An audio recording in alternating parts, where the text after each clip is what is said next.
Welcome to the show. This is where your offers get sharper, your messaging gets stronger, and your business becomes impossible to ignore. Let's begin. This is the Marketing Makeover Show. Let me fix your marketing in real time. Hey everyone, welcome back to another episode of the Marketing Makeover Show. Today I have Dee with me, and we're really excited to dive in because she's in a world that I'm very familiar with, which is really exciting for me, which is the medical space with health and wellness practitioners doing marketing for those type of companies. But like most people, and I don't mean to air out your dirty laundry here, Dee, but we have trouble marketing for ourselves. Even though we market for a living, we market for other people. A lot of times we have this weird block where we have trouble marketing for ourselves. In full transparency, I have that same issue in some of my companies, and I've run into that again and again. And that's because our noses are too close to the tapestry. And sometimes we're wearing, the operations hat, the founder hat, the visionary hat. And we're not wearing the marketer hat for ourselves. So that's what we're here today. We're going to do a marketing makeover. Dee, welcome to the show. Thank you so much. And boy, you hit the nail right on the head. Yeah. Help. I'm here. Let's make it over. So for anybody who's new to the show, here's the format we're going to go with today. In general, my goal is to serve Dee, and we're going to dive into really understanding and having extreme clarity, which is what you should always do when you're about to market for someone or help someone with marketing, is we need to give as much clarity as humanly possible to me so I can guide you in the next steps, and we can identify anything that may be broken or any of these things that may be causing you to plateau in your new client acquisition, etc. So let's start here, Dee. Just tell us in your own words, for anybody who obviously probably doesn't know you yet. I've already spoken to you. I know a little bit about your story, but let's tell everybody else about what you've got going on. Not necessarily about your main gig, but about your business that we're talking about today.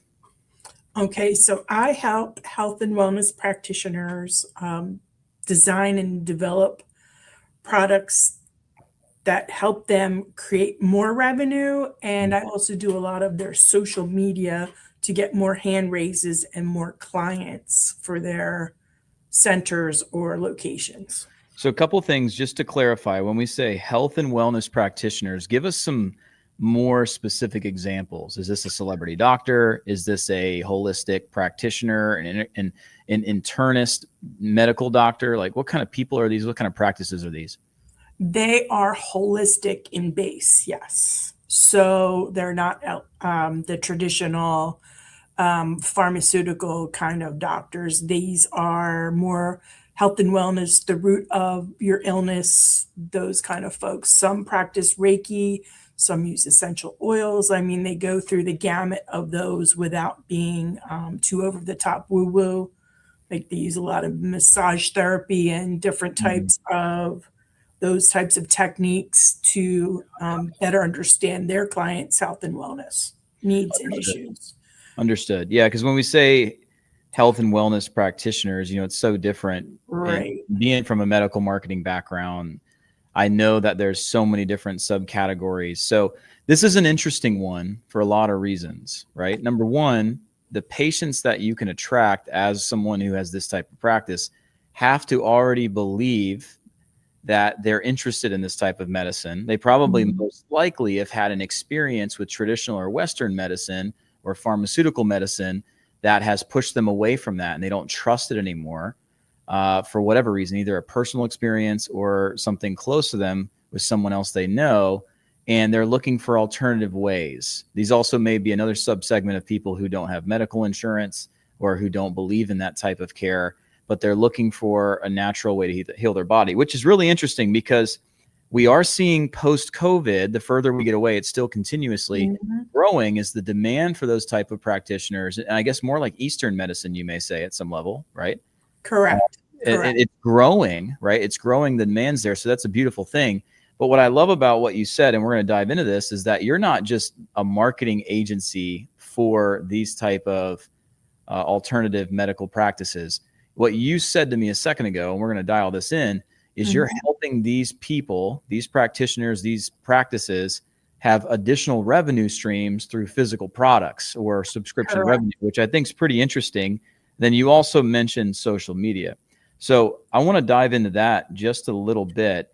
At the moment, you have, this is not a startup, correct? This is actually something been going on for a while. You have clients. Is that correct? That's correct. Okay. Like several clients around the country. several clients around the country currently, and we're going to get into, this is a little business development coaching right now, and then we'll get into the marketing side in a second. But currently, are you making most of the money from one service versus the other? So give you an example. Say you had 10 clients, all 10 of them are on a social media monthly recurring package versus 5 are on that. 5 of them I'm working on with the physical products and subscription. Kind of tell us the breakdown there. All social media. All social media. Okay. So right now we have a social media marketing company essentially specifically for health and wellness practitioners who are doing holistic medicine, nothing pharmaceutical. Let me ask you another clarifying question. When you say social media, once again, that could be a little bit of an ambiguous term. Correct. So let's clarify that. So are you doing organic only social posting on the very specific meta, like Facebook, Instagram, maybe TikTok? Is that the extent of what you're doing? No, they are all organic. They're all on primarily Facebook with Instagram, and some are on LinkedIn. And Okay. both of them are, some of them have YouTube channels as well. And if you don't mind sharing with everybody, what do you currently charge? Each client is different. Give me a range. $200 to 10,000? Or are we talking 500 to 1,500 a month? What kind of range? No, and I'm sure I'm grossly underpriced. So it is $250 to $750 a month. Okay, cool. And then what is the deliverable? Are you posting very specific strategy over a 30-day period, like create the 30-day content calendar, execute, creating the creative images or helping with videos, posting it for them? And then are you also responding to comments and doing background engagement stuff too, or just posting?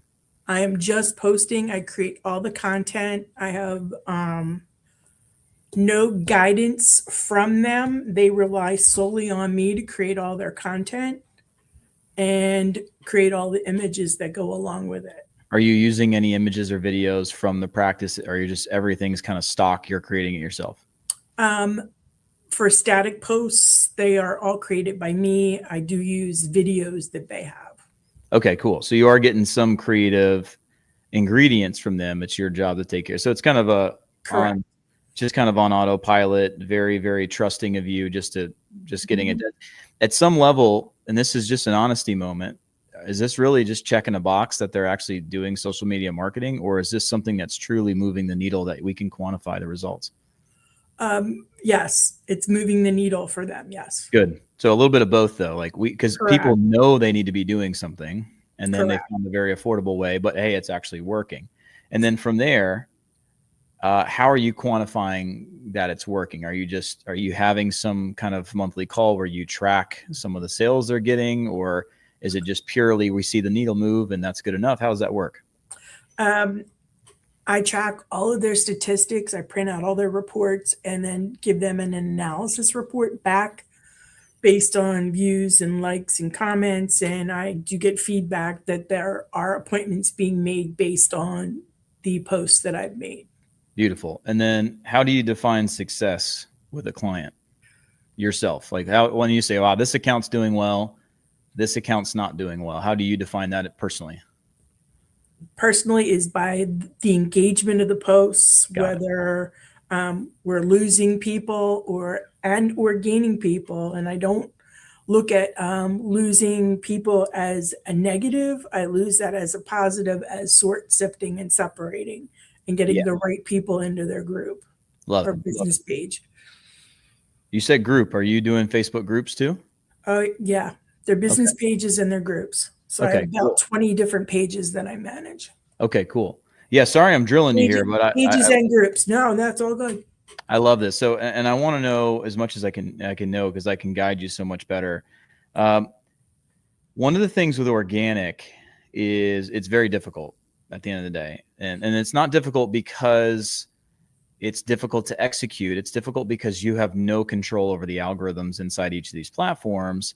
And we will continuously see as time goes on that organic reach will definitely have some priority with the algorithm, but they also have investors in P&Ls. And these big companies, especially companies like Meta, which Instagram and Facebook fall under, they will end up prioritizing reach for paid ads always over organic because they have to make money. And Google's doing the same thing where they're literally getting rid of the order that you've seen for so long when you search something locally where the maps pop up. They're actually moving ads above the maps now because they have to try to increase their ad revenue because AI and AI search is taking so much of their market share. So we just always have to be cognizant of what organic really is. What I do like about it, which I wouldn't like this very much at all unless you said the group thing, because I like the groups because at least it's at some level your own asset that you can reach out to. Obviously, the reach in there is based on the total engagement, but I like all this. So cool. So I like this. I like the idea of it's not very expensive because I don't think you can quantify this as a massive ROI up front, especially when it's really hard to track. Tracking is one of the things that's difficult.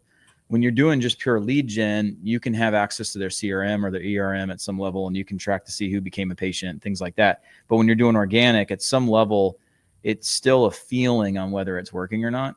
Right. But if it's not super expensive, then you tend to have kind of that Netflix principle where it's there when you need it. You feel like you're checking a box. It's not as expensive enough to be thrown off the side quickly if we have a bad month, which I think is pretty smart.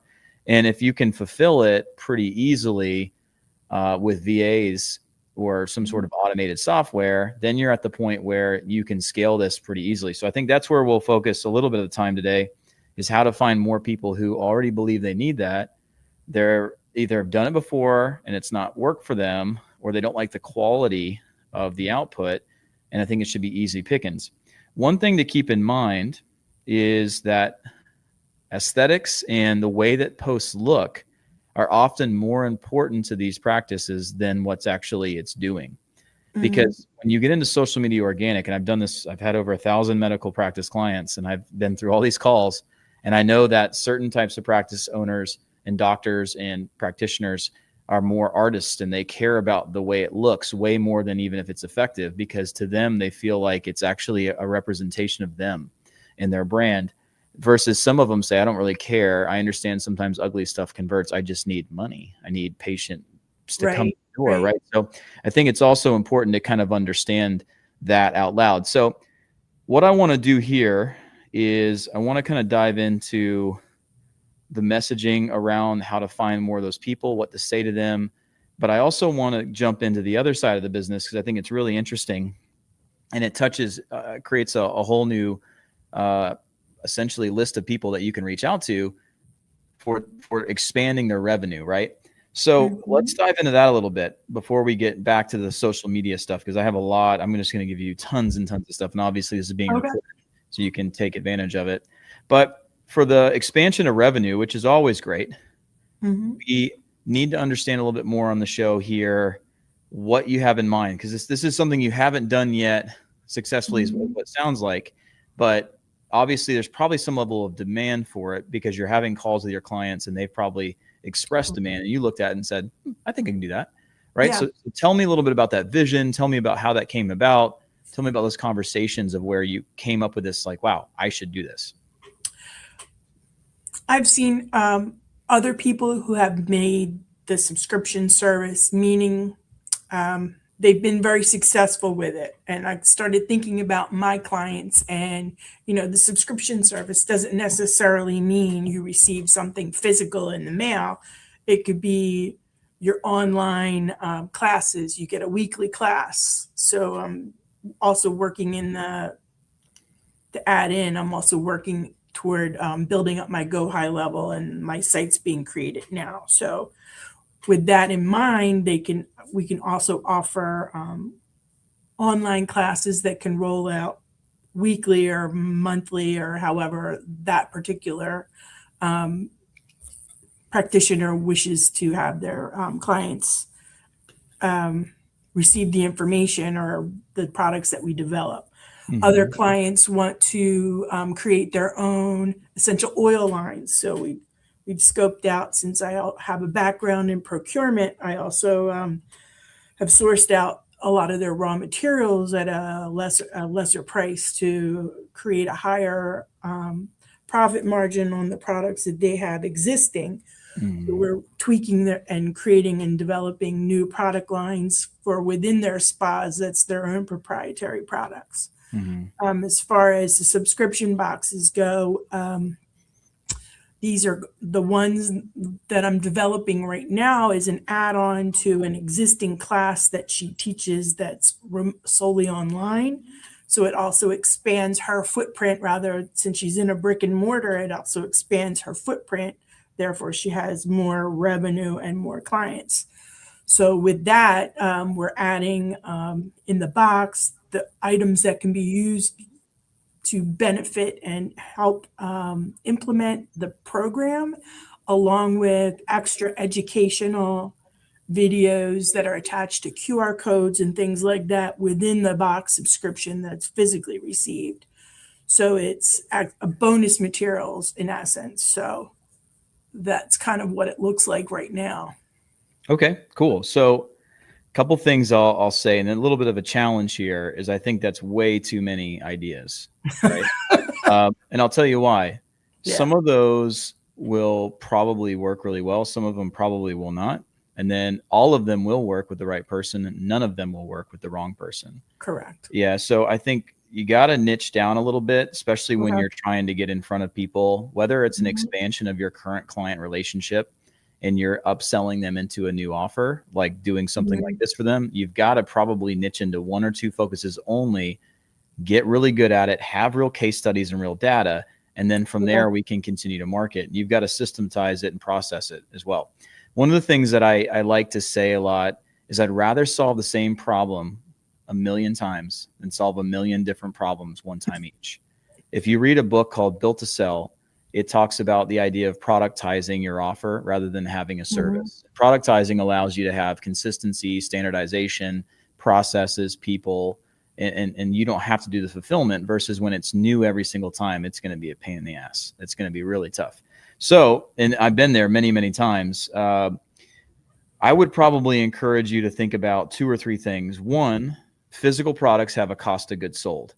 So the margins aren't going to be as strong, but it's actually a lot easier to sell physical products because there's a lot more belief in it versus a Mhm. physical, like a digital product. You have way more barriers, way more Mhm. barriers to sale. And it has so much more to do with they have to trust on three different levels. They have to trust themselves and they have to believe that they will follow through with it or they won't buy. Mhm. It has to be extremely relevant to them, relevant now, and relevant to the problem they already believe they're facing. They have to trust whoever's selling it to them or delivering it to them, and they have to trust the promise you make. So that's where physical products often are a lot easier um, than digital products. But with the right person, digital products can crush it, or you can do both, right? I'll give you a case study here Mhm. from me. This is way early in my marketing career. We had a company where we were working with 3 or 4 clients. One of them was a Dr. Sarah Gottfried. She's a major player in this space, like Dr. Oz level player. And Okay. this is a 10 to $15 million digital and physical product business. And she was pretty much the hormone reset queen. And she sold hormone reset diets, hormone reset coaching, hormone reset products, Mhm. and just massive empire. Probably still 20 million a year now. And I haven't worked with her in 12 years, 15 years, probably 13 years. Haven't even thought about her, right? But she was a celebrity doctor. This is so easy for her. She's the one who's on TV shows. She's on The View. She's on Good Morning America. She's on Dr. Oz. Like that's easy.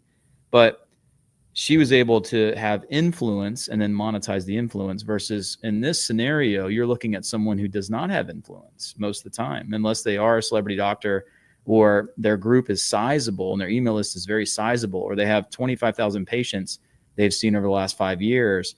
Then you've got an audience. But Okay. pretty much when you have an audience, you can sell anything you want.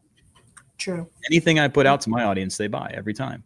But I don't take advantage of that, obviously, and it's not my big focus. But when you have an audience, they buy. So when you go out and look at doing a service like this for someone without an audience, most of the time, or it may have quote unquote an audience or a past patient list, but that doesn't really mean that it's all recent or frequency of exposure to them has been consistent this whole time.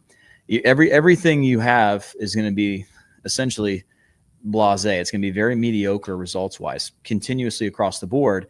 Only with when you play with organic. It'll never take off. It doesn't exist. Okay. Unless someone's an organic, absolute rock star social media presence, organic won't take off. It won't.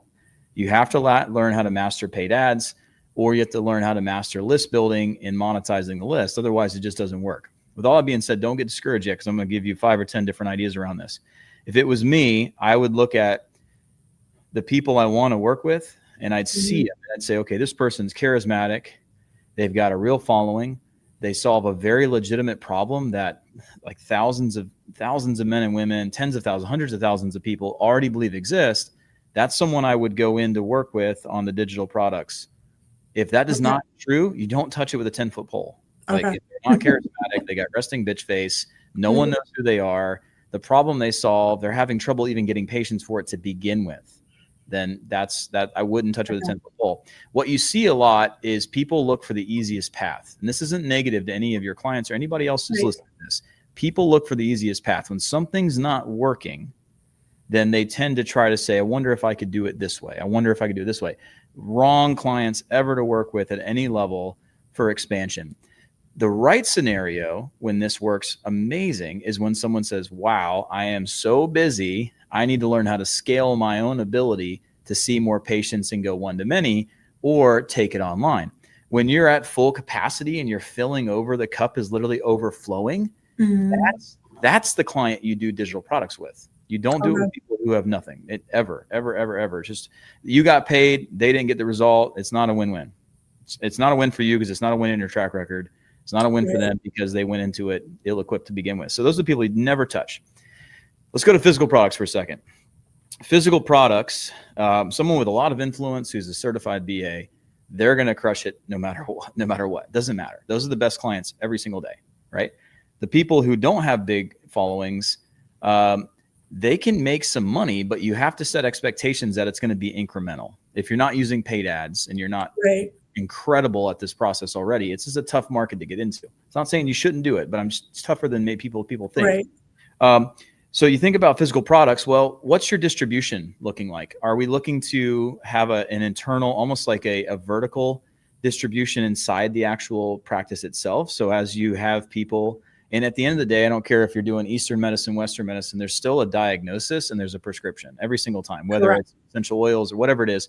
If you're saying, hey, this is what I think you should do, and then they're also the distributor of that product, of their own private line or a white labeled line, or a private labeled line, that's one way to make money. And expansion, I'm not sure how they need you for that. That's number one, but maybe you can have the service of procurement and being a liaison that helps them create their own private label or white label line. That's a profit center right there because of your pharmaceutical background and your procurement background. The other part of that is, what else could they do? Well, from there, not only could you get somebody to, after you write that prescription after the diagnosis and get them to buy it, you could put them on recurring. And once again, it's incremental though, could be recurring, but there's a cost of goods sold. It's the difference between retail and wholesale. That's the only money they make. The good news is there's no cost of customer acquisition there because you've already had the patient. So that's easy money. It's steady money. It won't make anyone rich. It never will. Unless you're just slamming, right? And you've seen this for years. Like practices are MLM distributors and they're selling their own products, right? And they have stuff on the shelf. You see it in hair care where you have a beauty consultant, or you have somebody who's in a salon. They're selling the products, they're a distributor, they're making money on the margin, right? The other way to do it is take it more online. And when you get online, the thing is about online is you're either tapping into an existing demand that's been just pent up waiting for you to sell them something, or you're not. There's really no in between. If you're not tapping into an audience that already is ready for you, they're waiting for you. This doctor, this practitioner has been sitting here building up goodwill for years, and all of a sudden they're ready to monetize. That's a golden goose. Take it every single time. The other side is just they don't have that. You're starting from scratch. You're building something for them that doesn't exist. So until you have a system, or you have a repeatable system that actually produces the right outcome, and you have to have like redundancy in the way that you get customers as well. It can't be organic. It can be organic plus farming the Facebook group, plus farming the email list, plus where we have a very low cost $300 a month ad that puts more people into your group who are your perfect avatar, plus we're running paid traffic and retargeting. and then you have this very redundant acquisition strategy that works much better. But once again, you will, and I say this, you will lose money trying to do physical products that way, because the cost per acquisition is often going to be higher than the actual margin you make from selling the physical products. Where if they're not on subscription, which is even harder to sell than one-time payments, it may take 5 to 6 months to make your money back. So this is why it's a harder game than most people ever can. And this is a game played. So I'm never trying to discourage, but I'm a very realistic person. And I believe we're defined by the things we say no to in life, not what we say yes to. And it's the things that we walk in with our eyes wide open, with real context of reality of what we see, what we're walking into. When you have that vision and you get to put on the glasses like I just put on for you, you make decisions in a better way, right? But most people don't have that. They just have the glasses that they have, and they just walk into things and it's trial and error versus being able to predict success from the beginning. So now you have a little bit more of an operating system around, or a decision on, yes, I take the client, no, I don't. This is what I would recommend. Number one, if they already have a following, they have a lot of kind of pent up demand, they have a lot of social equity, and they have distribution. They have lists of people who are sitting there saying, bring me more. It's a home run in every day of the week, right? One of my favorite sayings I said on all my shows, I think, is you sell to who you market to. If you market to anybody who can fog a spoon, if you've got a practice, if you want to add more revenue to your practice, I'm your gal. You're going to get tons of them. You're going to hand raise it all over the place. One of every 100 will do well. And the only reason they would do well is because you had a system that, regardless of their authority or lack of authority, or regardless of their charismatic nature or their lack of charisma, it works anyway. And if you have that system already, Godspeed, keep moving. If you don't have that system, you got to pause. So then we go back to this, you sell who do you market to.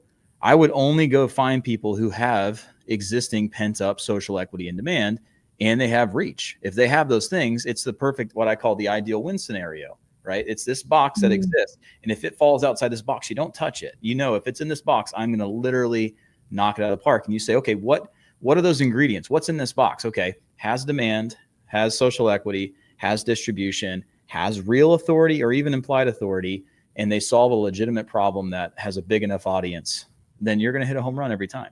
And I think swinging at only those home run pitches is what's going to define you. With all that being said, you're still in the startup phase of proving this works. So the only way I would switch that a little bit for the moment, imagine that's the ideal win scenario is real. It's there for you once you've proven it. You may need a couple case studies to prove it out. With that being said, you got to be careful who you choose there too. You need to find somebody who has a lot of these ingredients over here, not the ones like RBF, right? We say that, not charismatic. They have a hard time getting patients in their physical practice. They're not going to do well online. I guarantee you all day long, right? If they have a heart, so somebody who's busy, someone who has the problem of saying like, wow, I'm really busy and I've realized that I'm my own bottleneck and I can't help more people or make more money because of me. I need to expand to one to many. Find one of those people and then expand with them. And just remember what I'm teaching you about cost of goods sold, cost per customer acquisition, actual margins, retail versus wholesale. Digital obviously helps a lot more. If I did digital, it would lead to physical, right? If I did something like Dr. Sarah Gottfried, which would be a great case study for you to go research the crap out of, is she did the hormone reset diet, women dealing with this. Let me give you my system, $27, $100, $200, $1,000 to do it with me directly, whatever that value ladder is. I'll do it with you. And then guess what? Here's all the things that you're going to need. And then she sells them all those too with integrity. Like the good digital leads to a physical, and then you're compounding your money. Yeah. So that's how I would handle it. But it comes down to, it has to solve a legitimate problem that people already believe exists. And they woke up this morning saying, I'm looking to pay someone money to fix. Because if it doesn't, you're trying to convince someone to solve a problem that they don't believe exists. And that's how you fail. And that's why 99% of people fail when they try to do anything like this, is because they look inside themselves or their clients say, this is a hole in the market. 99% of the time, it's not a hole in the market. That's something that you just made up in your mind. It's not true. No one does demand first. But that's why I like busy people. It's like, imagine if you were a real estate agent and you had zero clients. You've never sold a house. Like, it's difficult to get a client to trust you compared to if you're the busiest woman I've ever seen, you're selling a house every 2 days. Like, I will fight to get on your calendar. And that's the thing you got to look at when you look at taking on clients like this for this service, not for social media. Anybody can talk a spoon can pay you for social media. And I think you should, but because you're giving them something more than they already had. Right. But for this type of product, you got to find that busy realtor who's already so busy that you're solving a real problem for them, which is expansion, rather than I'm thinking I need to go online because I'm struggling in person. Yeah, it's very different. Right. I gave you a lot just then. So let's pause a second, reflect. What is your takeaway from that? And hopefully I wasn't negative Nancy. No, not at all. It's all great feedback. So I have clients in just about every aspect of that. Yeah, I'm sure you did. Yeah. Yeah. So I just have to dial myself back and for future clients, make better choices. Yeah. And it's okay to have clients all over the spectrum for social media or for helping them build their own assets like email lists and kind of help them. But you just don't bet on a horse that's not going to win, because it's your time and consideration, also your track record that you're betting. True. Yeah. What else? What's the bigger takeaway? Any other takeaways there before we go to the next thing? Just who to research and just to follow different things points that you've suggested, like how to pick my clients and just about the physical and the electronic. And some of my clients, yes, they are struggling to get clients in the door. So they're typically the ones that, they're some of the ones that want the physical products because they're not getting the other products. But so I'll give you some thoughts. And I love analogies. I love stories that can kind of open the mind up a little bit. So I've done a lot of consulting for concierge family practices. Are you familiar? So it's the idea of not taking insurance. It's a subscription-based, membership-based, come in as much as you want. And that's an interesting thing to sell, right? So as a practice, they have to find only a very small subsegment of a total patient base in their area. And it's all geographically focused until you get into telemedicine, right? And you got to find somebody who's already had this moment. They've already had the moment of they're frustrated because they can't get in to see their family practitioner or their general practitioner.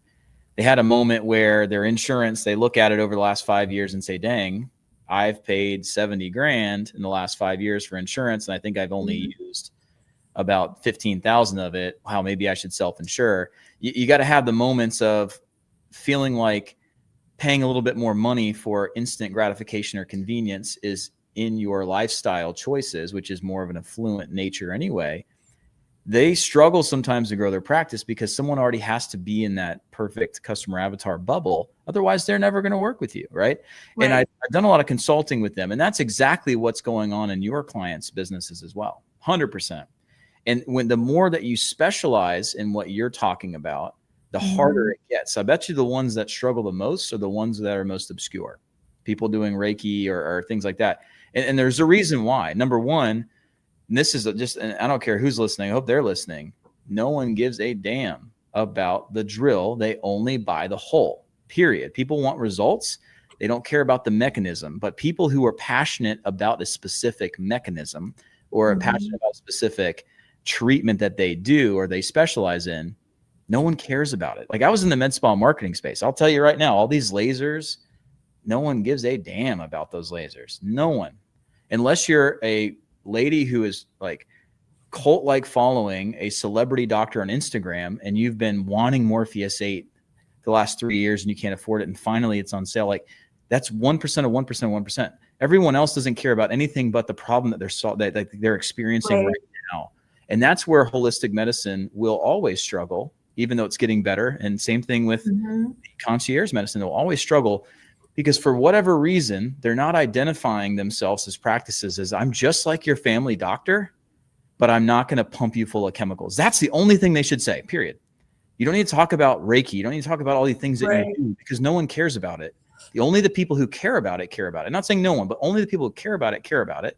And then only people who've hit the brick wall so many times where they're so frustrated, I'll try anything, I'm still skeptical, will try it. Or the third way to get clients in that type of business is by referral because of the raving review and transformation that someone physically saw themselves. But there's so much skepticism around specific niches like that. That's why they struggle. It's not marketing, it's the messaging.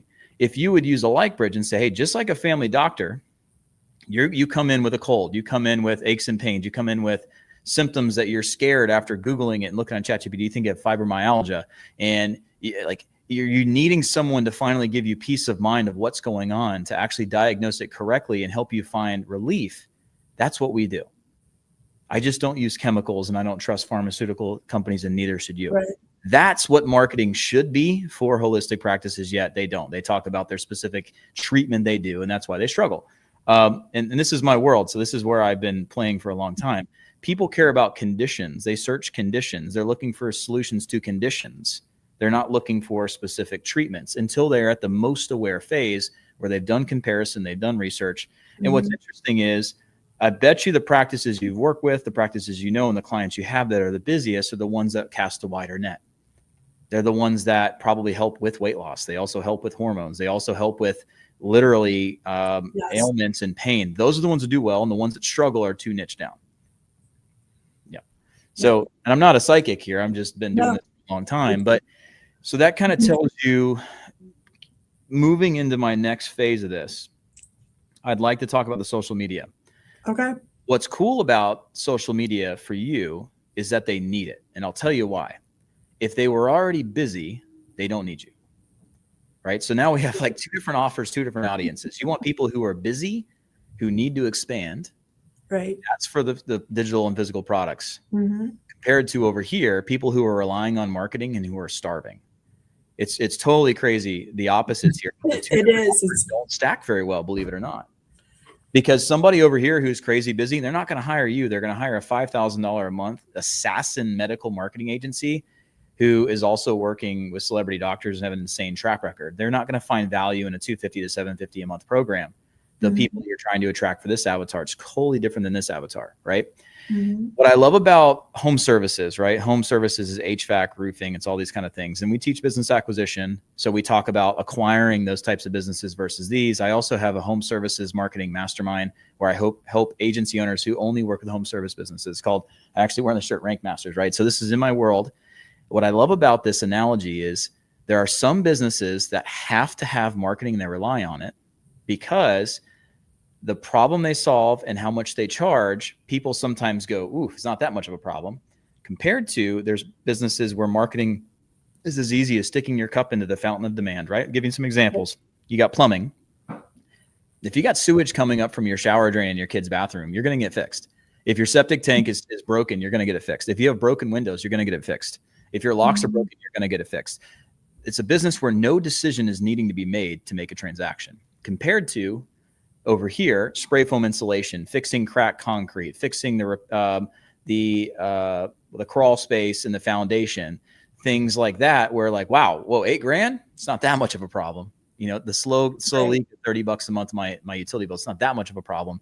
That's cool because those people rely on marketing and they spend more money on marketing because they have to have it or they'll go out of business. So when you get over to the businesses that we're talking about now, the ones that are so specialized, people don't know what they're doing. There's a lot more skepticism. It's technically speculative medicine at some level, and they have to convince people to give them a shot. Those are great for the social media package because they rely on it. And that's why I think it's so cool. But after talking about it, you literally have two different audiences and they're probably not much overlap. You could find an audience over here of these really busy doctors looking to expand. They have sunk demand. They have social equity, have implied authority, have real authority. They have an audience. And then you could upsell them into doing more for them. But this is not your opening because you're not the ideal company for them. They're looking for something bigger and stronger at the moment, right? So I love these type of conversations. Hopefully this is helpful for you. Before I dive into how to position yourself for both of these, because that's my next goal, I've got about 15 minutes left. I'm going to dial it in. Any feedback for me? Any questions? You've given me a ton to think about. My head's just spinning with everything that you've just said. So, yeah, it's a lot to digest. It's a lot. Yeah. So you are right on for everything that you've said with all my clients. And I can see the history just from even prior to before getting into this industry. I've seen it thousands of times, and you're spot on with everything that you've said.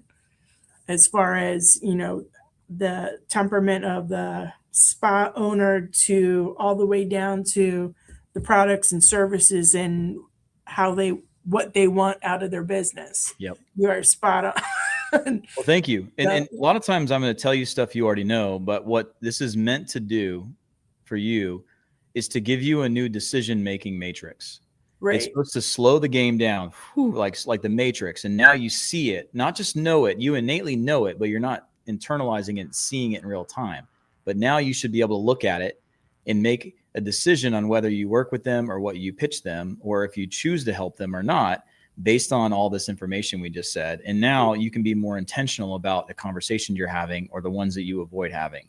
So sometimes I'm not going to teach you something that you don't know, or maybe I'm validating your thinking, or maybe you've never said it out loud, but you're like, yep, this is what I've been thinking. Yeah. My goal is to give you, from a third party perspective, a decision-making matrix moving forward. So hopefully that was what we accomplished.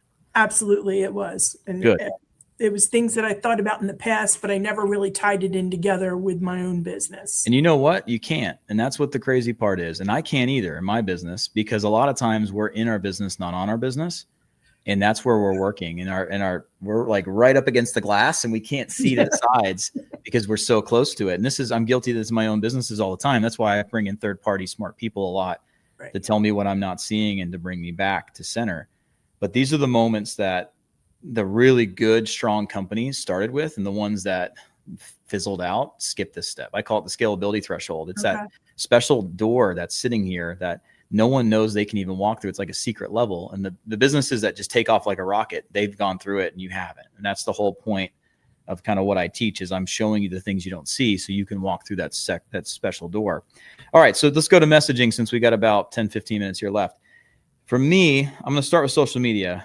At that $1,000 a month or less price point, it's kind of not a big deal until it's somebody who doesn't have a lot of cash flow. The good news about a lot of these small practices that we're referencing that probably are a great fit, they probably have very little overhead. They probably have one person in the office, and they have one doctor or one practitioner, whatever it is, or they don't even have a physical practice and they go to you if they're doing certain things like Beamer or something like that, right? Which is, either one of those is cool. Your goal is to help them moving forward fix their messaging, because I taught you that just a minute ago. The problem they have is they're so treatment focused, not condition focused. And I think the way that you can differentiate yourself, and we're not in Pocket Marketer, we're not going through the AI systems, just me telling you, because I've done this so many times, it's going to be about conditions. You got to stop talking about what you do and start talking about the problems you solve. And it's a big paradigm shift that people should always go through, because when you create relevance, it's got to be relevant around the problem someone already has in their mind. We say good marketing is joining the conversation someone's already having in their mind, right? So I would go to my clients, and when I talk about how I do things differently, I would create a unique mechanism or a special naming scheme for how you do social media. And I wouldn't even call it social media, because when someone says, what do you do? And you say, well, I do social media for health and wellness practitioners. Like, well, you're a commodity. So let's decommoditize you first, give you a unique name, a unique method where that can create what we call a unique benefit, or that unique result that your system can uniquely create for them versus everything else they've heard of or everything else they've tried. So I would come up with a very specific system, and it can be driven by things like, one of the reasons most health and wellness practitioners fail is because they're so focused on the type of treatments they specialize in, and a lot less focused on the problems, conditions, and the pain that their patients are in.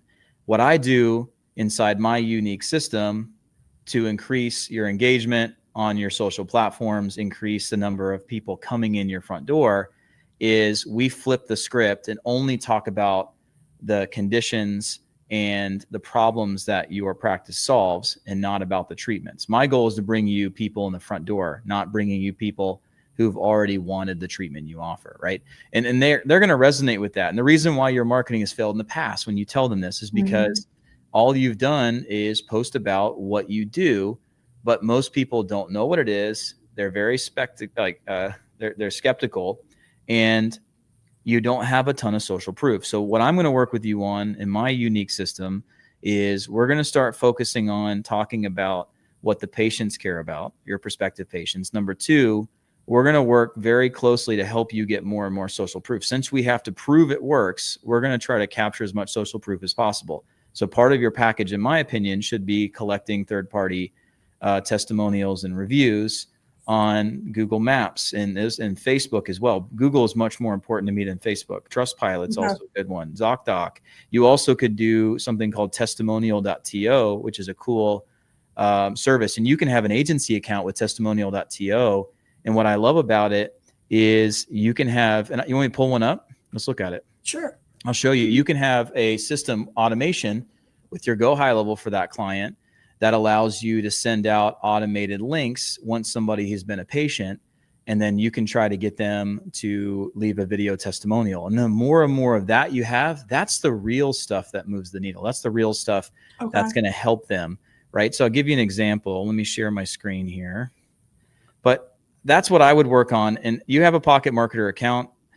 Absolutely. So I would go into my Pocket Marketer account, and I can show you in just a second. We're going to go into testimonials.to here just so you can see it. Can you see testimonial? Yep. So this site's pretty cool. And what I love about it is you can have multiple spaces, right? So you can have a space for one practice, a space for another practice. And the way it works is you can send out links where people can go and they can, let's see if this one worked. Yep. So you can get feedback and they can make a video or they can send in a text very quickly. And it allows you to leverage this social proof very quickly. So rather than just sending them to Google, which is also a great idea, you can get videos and text testimonials captured this way that you can use in social media, you can use on landing pages, and you can use in marketing. And then if you go back, you notice that was one of them. And this is one of my accounts. There's also another account here. So within the same account here, I can have multiple different setups. So you can do this all with one account. So every one of your clients has a testimonial.to. You build out some automations, and the automations allow you to send out automated feedback requests, not just to get people to leave a review on Google, but to actually give a video testimonial and make the practitioner part of that process, make the front desk part of that process. And that could be one of the things that you offer. And for you, it's an extra $30 a month for the one subscription, but you can charge an extra $200 a month just for having that service, which is reputation management or social proof, acceleration, things like that.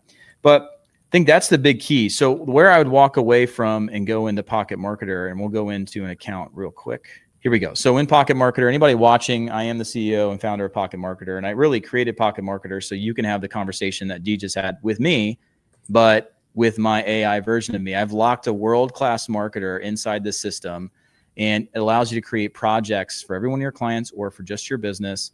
And you can go in and have an interview session with me, and I can extract all the information like I did with Dee and be able to guide you step by step through building your entire marketing for any of your clients or your business, right? So let's go in, Dee, and we'll create just one little thread. What I would be focusing on is definitely go through the interview process like we talked about. And you can go in and record it here, copy and paste it, upload a transcript of this video here together. And what I want you to do from there is go into the tools, and I'd probably start with Pocket Marketer or Pocket Growth Strategist, which are just really easy, all-in-one tools that have my brain locked inside, and just go through it with me step by step and really identify the messaging and things like that. The other thing I think would work really well is the big idea generator for you, okay? And what I love about this is going to help us really at the foundational level of all of your marketing for social media or for the product, digital and physical product expansion in your practice. Both of those would be set up as different projects for me inside the system. And then I would go into the big idea generator and I would go and work on creating this messaging so it can be crystal clear. And I'll do that with you real quick. Okay. Hey, I'm here with Dee. Dee is my client, and what we're working on is she is a health and wellness practitioner, marketer, and she's really got a social media package. But what she wants to do is flip the script and not talk about the specific unique modality or treatment that these specialty Eastern medicine style, alternative medicine style practices that are anti-pharmaceuticals, all holistic. We want to flip the script, and we want to identify and market Dee and her social media process as very, very different, very, very decommoditized, because she doesn't do what they're expecting her to do. Instead, she does what works, which is talking about what conditions and problems that these prospective patients are already seeking seeking treatment for. They already have their wallet out. They've been begging for someone to help them. And we want to be able to create a system there, as well as the other part of her system is really collecting as much social proof as possible, video testimonials, video reviews, case studies, because when you're in the speculative medicine business, you've got to have proof. Otherwise, it's very tough to market. So can you help us come up with a big idea?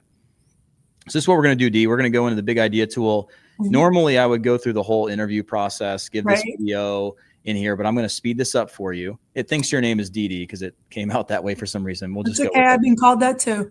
I bet. But this is cool because it's going to walk you through it step by step. And you can see this, correct? Yep. Okay. Yes. So, hey, welcome. Fresh Project Workspace. I'm here to develop a strong, big, clear idea marketing. First, what's the most single important result that Dee's ideal patient wants to achieve? So this is where we didn't go through the full process in the project of going through the very specific knowledge-based interview. It's really powerful because my marketer in here is like, hey, bro, stop. I don't have all the context I need to create world-class marketing. And because of that, it wants us to go back through here and have the conversation we had just a minute ago. So I'm going to kind of pass through that a little bit and let them know at the moment, this is what we're looking for. Okay. So I want you to think about Dee is actually the marketing agency owner. Her client is the practice owner who owns a holistic medical practice. And they all have kind of different practices, different modalities, different treatments. So for this specific big idea, it's really for the marketing company who does the social media marketing. Okay. With that being said, what's the one single most important transformation that Dee's marketing agency can create for it's not the patient, it's for the client. Remember, the patient's the third level, just the client would be they finally have patients coming in the door who have a real problem where it's a big enough problem that they'll pull out their wallet to solve. And this is going to be a medical issue that they're looking for a solution for. They're open-minded and they've already been through a lot of other things. They're looking for that final solution that's going to work. So I was a little confused because it heard patient and things like that. So I just reorganize this a little bit and let's see what happens. What I love about this is it's going to give you an output at the end as a big idea. It's going to say, here's your big idea. Here's what the unique mechanism is, like we talked about. Here's the intellectually interesting element. Here's why it's emotionally compelling. And here's how you talk about it. Here's your headlines. It's going to be pretty cool. All right. So given that, the finally attracts steady flow of serious motivated patients who have real pressing medical problems and are actively searching for a final solution, are open-minded and ready to pay for effective treatment. Spot on. Okay. So this means the agency's system solves a critical challenge of not just filling the practice with leads, but highly qualified leads, ready to buy patients who have already tried other options and seeking a final trusted solution. To make sure the single most important transformation, let me ask, would you say this captures the essence of Dee's marketing agency? Yes. Or is there a more fundamental impact result? No. For example, is it more about transforming their marketing strategy to stand out radically, about creating predictable, measurable growth for patient bookings, or something else? I think it's really the example you gave is spot on. It's not just standing out. It's more of being seen and being something that attracts the right person because the messaging is dialed in. It's about creating that measurable growth for patient bookings. Yes. And then I think also the speculative nature of what they usually do, because it's holistic, they need more social proof on average than other people. That's why part of her unique mechanism needs to be something to do with her social proof gathering machine. Okay, cool. You following me, Dee? I am. I'm with you. Pretty easy stuff. When you go into this system, since it doesn't have all the context it needs, what we would usually give it, I have to give it a little bit more context than usual. But if it would have just had this conversation we had, it would know everything it needs. Okay. So to summarize this, they become clearly seen and uniquely attractive to the right patients because their messaging is precisely dialed in, which drives measurable, predictable growth in patient bookings and high quality, ready to pay clients. What if you told people this is what you do rather than social media? How would that feel? That would feel pretty good. It definitely sounds better. All right. Before we move on, does the primary transformation statement feel like the one core? Yes. Let's keep moving. And the way I designed this tool specifically is it's very much very linear. It doesn't let you pass go until you give it the right answer. And it makes you choose an answer. And it gives you a chance to really dial this in. All right. Phase 2, unique mechanism. The goal here is to pinpoint what specifically make Dee's agency approach work when other marketing efforts don't. Okay. So What have the common reasons other marketing attempts have fallen short with these holistic practices? What does Dee's agency do differently? And how would you describe the core system or secret sauce? Okay. What they're used to doing is probably just posting for the sake of posting. It may not look aesthetically what they want it to look like, or maybe it looks great, but it's not effective. They've probably been doing mostly posting about their unique treatment or what they do, trying to educate the market on something they don't care about. What Dee does differently is she flips the messaging on top, doesn't talk about the treatment. She talks about the conditions, talks about what the patient and prospective patients are already caring about, what they're searching about. And we're giving them, with empathy and love, a path to finally getting the care that they deserve and the results they're looking for. And then lastly, the core system or process or secret sauce, it really comes down to the flipping the messaging upside down. It's not like she's posting more times or less time than anybody else. It's about the power of the relevance of the messaging and the very counterintuitive approach to not talking about the treatment at all. And also stacking that with the reputation management and the social proof machine, because we're dealing with speculative medicine. I hope you don't mind me talking for you, Dee, but this is what I do. So I'm just trying to feed it. Right ahead. I'm following along. Good. It's amazing. Good. Thanks for being here. I know both of us have been sick, so. All right, cool. We flipped it. The combination makes it unique. To help name the frame or unique mechanism, some possibilities is the patient-centered messaging flip plus trust builder, the condition-first messaging system with social proof amplifier, the empathy-driven messaging and reputation system. Okay, I like all three of them, but any of those to me sound a little generic. I think there needs to be some sort of not just this is why it works name, but more of, ooh, I've never heard of that name. Can we work on that a little bit? Yeah, and that's one of the things that you learn about unique mechanisms. There's something called the Google slap.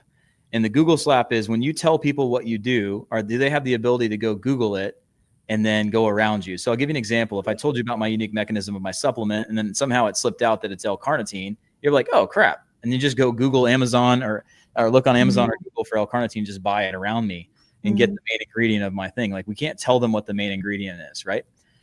The inverted relevance method, the condition first credibility engine, the empathy ecosystem. I like this one best. The flip and flow framework, the patient pulse protocol, the trust trigger technique, the resonance and reputation method. All these are much better. I definitely like the empathy ecosystem, but remember, it doesn't have to talk about just what we're doing and why we're doing it differently. It can be a unique name as well. So let's go with probably the empathy ecosystem, or maybe the condition versus credibility engine, something like that would be pretty cool. Okay. So let's do that, and let's keep going through this process. Time is of the essence here because I have another meeting here. I know you probably do as well. So I'm going to get you. I'm going to get you some good stuff here. Okay, cool. So we have this. I want to help you craft a concise, compelling definitions or taglines to make these. Which do you like? Which would you like to do next? Let's do either. And I'll send this to you as well. I'll put this in a doc. Anybody watching, by the way, you can go to pocketmarketer.ai if you want to check out the tool, pocketmarketer.ai. And it is a month-by-month basis. It's cancel anytime. But you can get in here, and it does so much more besides just this. We have tools for so many things: copywriting, website and funnel builders being made right now, pocket growth strategist, big ideas, how to get better offers, email follow-up and nurture sequences, video sales letters. And not only that, I give you lots and lots of prompts, tutorial videos on how to use this system, as well as a lot of my advanced training material as well. And we just launched a new copy vault, which it's so much fun, but I don't have the time to get into it with you right now. But hey, if you want to go see that, pocketmarketer.ai. And looks like my camera just went off, but that's okay. Let's go back to it. Here we go. All right. So empathy ecosystem, condition first credibility engine, a strategic system that centers marketing on the patient's actual health concerns, not treatment, combined with a powerful reputation building machine that turns social proof into a steady stream of qualified, ready to book patients, driving growth through relevance and trust. Okay. These feel good? They do. They feel really good. And Pocket Marketer is amazing. Thank you. I appreciate that. I've switched a lot of my content creation over to Pocket Marketer. Awesome. And you're going to love it. We have a tool coming out to make social media posts as well, in the images and all that stuff too. Okay. It's going to be fun. A couple more things here for your agency. We might explore questions like, what do most holistic practices? Okay. So this is a phase about making the big idea interesting and attention grabbing, even before the promise or results fully are explained. It often involves surfacing a common wrong assumption and overlooked truth or surprising insight that makes people want to learn more. So a couple examples. What do most holistic practice owners believe or do that actually holds them back from attracting patients? What's the common misconception about marketing? What's the most something surprising about patient behavior? I think this one's probably the biggest things, like the intuitive nature of what they think they should do is actually what's holding them back. I like the idea of like what's the intuitive nature of what they should be doing for marketing is actually their demise. Very true. I like the word demise. In copywriting, when you study at a classical level, like I have, they talk about the concept of upgrading your verbs, which is like a really cool idea. Looks like my camera still went off. Sorry about that. But it's pretty cool. So let's explore further framing around. Most holistic practice owners intuitively believe that educating their audience is about unique treatment or modality is the best way to attract. Yes. I think this is really all of these. Yeah. So pretty much like they think that explaining how their treatment works, they build trust and attract the right clients, but they don't. But in reality, this approach often alienates and confuses patients. Yep, absolutely. Okay, so here's the intellectually curiosity angle. Most holistic practice owners instinctively believe that educating their audience about their unique treatment or modality is the key to attracting patients, but this well-meaning instinct is actually killing their patient flow. Patients don't want to hear about complex treatments first. They want to know that someone truly understands their symptoms and their struggles. Explaining treatments before connecting with real patient concerns leaves practices invisible and attracting wrong prospects. The real breakthrough is flipping the script and focusing first on the conditions patients actually care about. What do you think? I love it. Well, let's get into the testing, the full big marketing ideas. We'll stress test it, and then we'll walk away with an outcome. Nice. Yeah. Yep. How can you help me? That's all they want to know. It's all they care about. All right. So primary transformation, helping holistic practice owners become clearly seen and attract the right patients through precise patient-focused messaging that drives measurable growth and trust building. Our unique mechanism is the empathy ecosystem. Flipping the script by focusing on patient conditions instead of treatments, paired with a powerful social proof machine.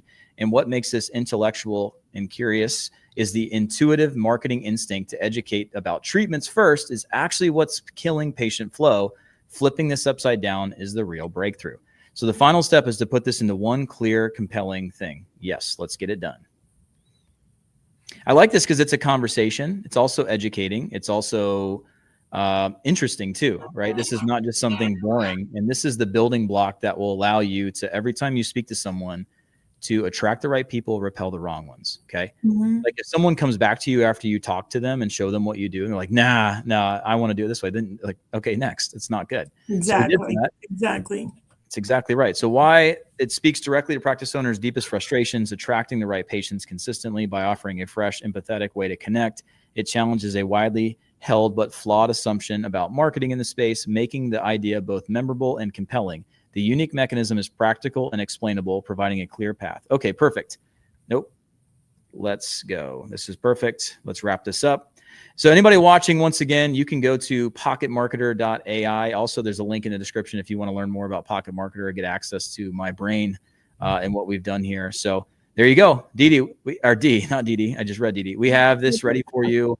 I'll give this to you and I'll copy and paste this whole flow so you have it, and I'll give you this so you can put it inside your Pocket Marketer in a project. And now you've got it, and everything you create from there, you can go into any of the other tools and you'll be able to create things very, very quickly with a lot of clarity without having to give the tool context again and again, because that's how the projects work. So Dee, thank you so much for being on the Marketing Makeover Show. My goal today, and I told you before and once we started, my only goal is to serve you.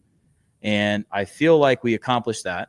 I may have caused a little confusion on some side and given you clarity on the other, but I also may have just spent or saved you probably hundreds of thousands of dollars, right, and maybe 2 or 3 years of beating your head up against the wall. That was my goal. That everything was amazing. And yes, and I thank you so much. It's my pleasure. My pleasure. Happy to have you. Anybody watching, thank you for tuning into the Marketing Makeover Show, where we make over someone's marketing in real time. Dee, you've been a great guest, and we will see you all in the next episode. Thank you so much for having me. Thank you. And for all your clarity. My pleasure. I look forward.